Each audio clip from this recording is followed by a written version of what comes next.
Welcome to another deep dive, this time into the world of Anselm of Canterbury. The 11th century. Yeah, 11th century philosopher and theologian Anselm of Canterbury. Um, and you wanted to explore this guy. We're going to be using the Stanford Encyclopedia of Philosophy as our source today. Sounds good. Anselm is known for his idea of faith-seeking understanding. Right. And for a philosopher, Yeah, that really hits home, doesn't it? it absolutely does. I think for Anselm, this wasn't about ditching faith for pure logic. Right. It was more about using reason to kind of dig deeper into what we already believe in. It's like this dynamic interplay. Yeah, like that, a dynamic relationship between the two. Yeah, where faith is the driver, Yeah. and then understanding is kind of the goal. I like that. And Anselm really applied this to some pretty big questions. Mm-hmm. Can you logically prove that God exists? Right. What does it really mean for God to be all-powerful and all-knowing? Yeah. And we get this. If we're free, why do we sin? Like, Big questions. big questions. Anselm had some surprising answers. Yeah. Especially to that last one. Yeah. But to really get into his arguments, I think it helps to know a little bit about his life. Okay. Born in 1033, he eventually became the Archbishop of Canterbury, Well. but not before spending years at this Benedictine Abbey of Bec, Okay. which is like a real intellectual hub. So he wasn't just some like ivory tower theologian. Exactly. They had, Yeah, he was in the world. real world experience, and he was navigating, Right. some pretty serious political turmoil Oh, yeah. during his time, and still producing these While writing these groundbreaking philosophical works. philosophical works. Yeah. So, imagine Yeah. leading the church, dealing with kings like William Rufus, Oh, yeah. Henry Yeah. I, Right. who were notorious for kind of challenging the church's authority. And yet he still had the time and energy to write things like the monologian, the proslogian, and those 4 intense dialogues. Yeah. Talk about dedication. Serious dedication. But not to mention, Right. 11th century. 11th century. No internet. No internet. No espresso machines. Exactly. It's impressive. How did he do all that? Mm-hmm. Now, I'm particularly interested in these theistic proofs. Mm-hmm. Anselm was really determined to show that belief in God Yeah. was rationally sound, Mm-hmm. going beyond faith alone. That's where the monologian comes in. Okay. He very meticulously lays out arguments about the supremely good Yeah. and supremely great being step by logical step. Right. It's like a philosophical blueprint for understanding God's existence. Okay, so he's building a case. He's building a case. Okay, but then in the proslogian, he goes for it Yeah. with his famous ontological argument. The ontological argument. Now, I've studied this, Mm-hmm. but it still makes my head spin, Right. Could you maybe walk us through it? Yeah. As if you were explaining it to Okay. a fellow philosopher. All right. A Let's stick. little skeptical. Okay, yeah, I'd be happy. Okay. So Anselm's argument hinges on this concept of that then, which nothing greater can be thought. Right. And he starts by saying Okay. that we can all conceive of such a being, Okay. right? And this being would possess all perfections Okay. to the highest degree. So far, so good. All right, good.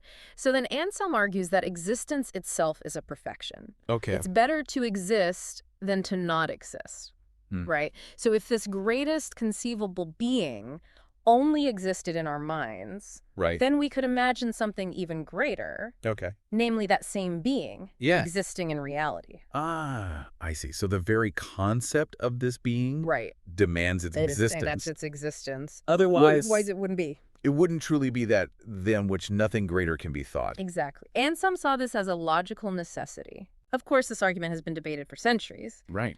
One of the most famous objections comes from Ganilo, Oh, yeah. another monk, Right. who raised this lost island argument. Right. The Lost Island argument. Yeah, essentially. Where he says, He says if Anselm's logic works for God, right, why not for anything? right, can we just prove the existence of a perfect island just by conceiving of it? Exactly. Right. It's a clever counterargument. Yeah. And it gets at the heart of the debate about Right. the nature of existence and Yeah. conceivability. Now, interestingly, Anselm didn't directly address the lost island in his response. He did not. He claimed that Ganilo had misunderstood Mm-hmm. his argument. Yeah. So he sidestepped the island. Well, not necessarily. Okay. So Anselm's point was that his argument didn't depend on this general principle Okay. that something is greater Right. if it exists in reality rather than in the mind, Right. which is kind of the principle Yeah. Guadagnino uses? Okay, so he's drawing a distinction. He's drawing a distinction. Okay, but then what is his argument? So Anselm insisted that his point boiled down to this. Okay. First, that than which a greater cannot be thought, can be thought. Right. Second, if it can be thought, it must exist in reality. Okay. Therefore, it exists. I see. So he's linking conceivability with actual existence Yes. in a very specific way, In a very specific way. applied only to this ultimate being. Right.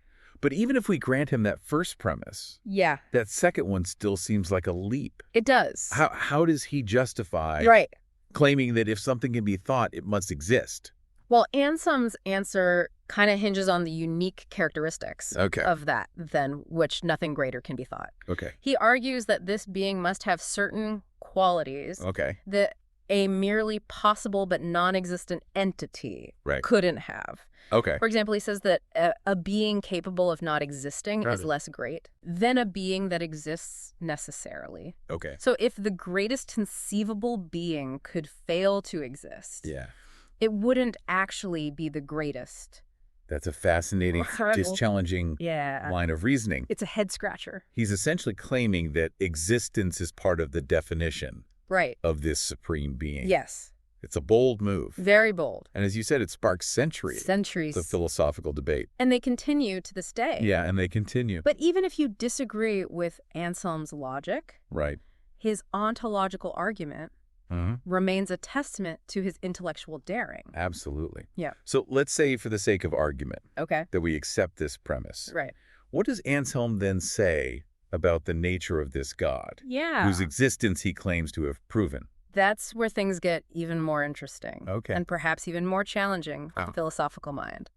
Well, before we dive into that, Okay. let's take a quick break. Sounds good. We'll be back in just a moment to explore the rest of Anselm's thought-provoking ideas. All right, so picking up where we left off, once Anselm lays out his argument for God's existence, he turns to exploring the attributes of this God. He uses that idea of that than which nothing greater can be thought, almost like a yardstick to measure what characteristics this being must have. Right. It's like he's saying, okay, if we've established this ultimate being exists, what else can we know about it based on its very nature? Exactly. And he comes up with this fascinating list of attributes: omnipotence, justice, impassibility, meaning God can't suffer timelessness, and more. For our dive today, let's focus on three that I think are particularly thought-provoking Okay. for the philosophical mind: Okay. impassibility, timelessness, and simplicity. Those are definitely big ones. Let's start with impassibility. Now, to a modern sensibility, the idea that God wouldn't experience emotions might seem, well, a bit cold. Why would a God who can't feel be considered greater than one who can? Anselm's view on this is deeply rooted in the philosophical tradition he inherited, particularly from Augustine and ultimately Plato. They emphasize the idea that true perfection is unchanging and eternal. Emotions by their very nature are fleeting and changeable. So a God who experiences joy, sorrow, anger would be seen as less perfect because those emotions are temporary. Precisely. Anselm believed that a God unaffected by the ebb and flow of emotions, a God who is purely active rather than passive, is therefore more perfect and greater. I can see how that fits into a certain philosophical framework, but it definitely raises some questions. How do you reconcile a God who can't feel with the idea of a God who loves? Is love not an emotion? That's a crucial question, and one that Anselm wrestled with. He argues that God's love is not an emotion in the human sense, but rather an unchangeable, active willing of the good for the beloved. It's an expression of his perfect and unchanging nature. Okay, so it's a different kind of love, a love that transcends our human understanding of it. Interesting. Now, how about timelessness? That one always bends my brain a bit. It's a real head-scratcher. Anselm argued that God exists outside of time altogether. He's not simply everlasting, but completely unbound by the constraints of past, present, and future. But if that's true, how can God interact with our world? How does prayer work? What about miracles? It all seems a bit paradoxical. It is a paradox, and it's a question that has challenged philosophers and theologians for centuries. Anselm's argument stems from the idea that time is a limitation. If God is bound by time, then he's not truly all-powerful. By placing God outside of time, Anselm elevates him to a higher plane of existence. It's about emphasizing God's ultimate power and transcendence. Exactly, but it also raises profound questions about how we understand God's actions in the world. If God is timeless, does that mean he sees all of time at once? Does he know the future? And if so, What does that mean for our free will? Those are huge questions. And I don't think Anselm gives us easy answers, but I can see how a philosopher like him would be drawn to the intellectual challenge of exploring these concepts. Absolutely. Now, the idea of timelessness also connects to another attribute. Anselm ascribes to God simplicity. He believed God has no parts whatsoever. He's not made up of components or divisible in any way. Now, why would that be considered a good thing? Why is it greater to be partless? It seems counterintuitive. For Anselm, simplicity is about ultimate unity and perfection. Anything with parts can be broken down, separated, or changed. God, as the source of all being, must be utterly simple and indivisible. So it's about emphasizing God's absolute oneness and immutability. Yes, he even argues that anything composed of parts is less than fully one because it can at least theoretically be broken down. God, on the other hand, is the ultimate unbreakable unity. And if God is timeless, as Anselm argues, it follows that he can't be composed of temporal parts, which would place him within time rather than outside of it. I see the connection. It's all about upholding God's absolute perfection and transcendence. But I'm curious, how does Anselm reconcile all these attributes? Some of them seem like they could contradict each other. Like, how can God be both perfectly just and merciful? If he's just, shouldn't he punish wrongdoing? But if he's merciful, shouldn't he forgive? Yeah. How do those two impulses work together? You've hit on a classic theological dilemma. And Anselm doesn't shy away from it. He acknowledges the apparent tension between justice and mercy. So how does he resolve it? Does he just say, well, God's mysterious, so we can't fully understand? He does acknowledge an element of mystery, but he also tries to demonstrate how these attributes can coexist. He argues that God's omnipotence, for example, doesn't mean he can do literally anything. It means he has unlimited power within the bounds of what is logically possible and consistent with his own nature. Since lying or acting unjustly is contrary to God's nature, those actions are outside the scope of his omnipotence. So it's not that God can't do those things, but rather that he wouldn't because they go against his very being. Exactly. And he applies a similar logic to justice and mercy. He argues that God's justice isn't simply about punishing the wicked, it's about acting in a way that's fitting for his supreme goodness, which includes mercy. So mercy becomes an expression of God's goodness, which is itself an aspect of his justice. Precisely, Anselm is weaving a complex tapestry here, connecting these attributes in a way that maintains God's perfect nature. But as you pointed out earlier, he also recognizes that there are limits to human understanding. We can't fully grasp the infinite mind of God. That's a humbling thought. Okay, so we've explored Anselm's theistic proofs and his ideas about the divine nature. What about his views on human freedom, sin, and redemption? Those were some of the big questions we teased at the beginning of our deep dive. We can't leave those out. And as you might expect, Anselm's perspective on these topics is just as thought-provoking, especially for a philosopher. Okay, my philosophical brain is ready. Let's dive in. First, we need to unpack Anselm's unique definition of free will. He defines it as the power to preserve rectitude of will for its own sake. Rectitude of will. That's a phrase that definitely needs some unpacking. What exactly did Anselm mean by that? To understand rectitude of will, we need to go back to Anselm's work on truth. He had a very broad concept of truth that applied not just to statements, but also to things like the will actions, even the very essence of things. And in each case, truth for Anselm boils down to rectitude, which means being or doing what one ought to be or do according to one's nature and purpose. So a true statement accurately reflects reality. A true action aligns with what's right and so on. You got it. And when it comes to the will, rectitude means willing what one ought to will in accordance with the purpose for which the will was given. So a will is true or rectified when it's functioning properly, so to speak. It's aligned with its true purpose. Okay, I'm following. Yeah. But how does this connect to freedom? Well, remember how Anselm defines freedom as the power to preserve rectitude of will for its own sake? He's saying that true freedom is the ability to consistently choose what's right, not because of external pressures or rewards, but purely because it is right. Yeah. Interesting. So it's not just about having choices, but about making the right choices for the right reasons. It's about the will being in alignment with what is true and good. Exactly. And here's where it gets really intriguing. Anselm argues that even beings who can't sin are still free. God and the good angels, for example, can't do wrong, but they're still free because they can and do choose good for its own sake. Wait, so he's saying that a being who can't sin is actually more free than one who can. How does that make sense? It's a challenging idea, but it follows from his definition of freedom. For Anselm, the ability to choose wrongly represents a deficiency in the will, a departure from its true purpose. True freedom, in his view, is the ability to consistently and unwaveringly choose what is good. That's a fascinating perspective. It certainly challenges our usual assumptions about free will. It does, and it leads to some interesting implications for how Anselm understands sin and redemption, which we'll explore in the next part of our deep dive. All right, let's take a moment to process all of this and come back, ready to tackle the rest of Anselm's thought-provoking ideas. All right, so we're back, and last time we were wrestling with this idea that beings who can't sin are actually more free, Right, more free. according to Anselm. Yeah, it's a tough one. Now we get to the tricky part.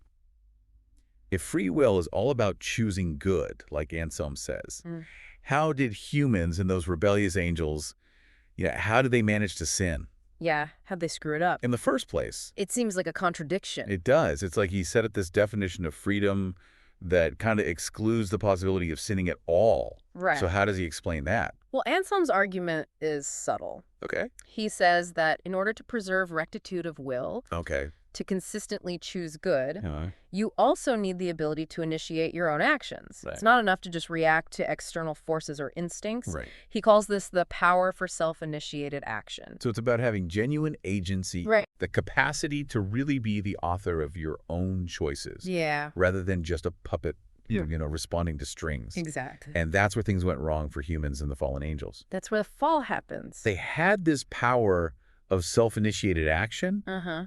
but they directed it towards the wrong goal. Right. Instead of aiming for justice and alignment with God's will, they chose to prioritize their own happiness, Yeah. even if it meant going against what was right. Uh-huh. Ah, I see. So it's not that they lacked free will, Right. but that they misused it. They misused it. They chose to elevate their own desires above what was truly good. Exactly. Okay, that makes sense. But then how do we get out of this mess? Good question. If we're all infected with this tendency to misuse our free will, Right. how can we ever get back to that rectitude of will Uh-huh. that Anselm was talking about? This is where Anselm's concept of grace comes in. Okay. He believed that because of the fall, humans lost the ability to consistently choose good on their own. We still have free will Okay. in the sense that if we had rectitude of will, Okay. we could preserve it, No. but we don't. We don't. So we're right? stuck. We need divine help. So it's like our free will is damaged or maybe just incomplete. Yeah. And we need God's grace to restore it. That's the idea. Okay. And this leads into Anselm's famous work, Crudeus Homo, Right. where he argues that only a God-man, Mm-hmm. someone who is both fully divine Fully divine and fully human, and fully human. could bridge this gap between our brokenness and God's perfection. That's right. But like you said earlier, Yeah. that's a whole other deep dive. Whole other conversation. So let's bring it all together. Yeah. Anselm argued that God's existence can be logically demonstrated, that God possesses these extraordinary attributes like Whoa. timelessness and impassibility, Yeah. and that our free will is ultimately about choosing good, Mm-hmm.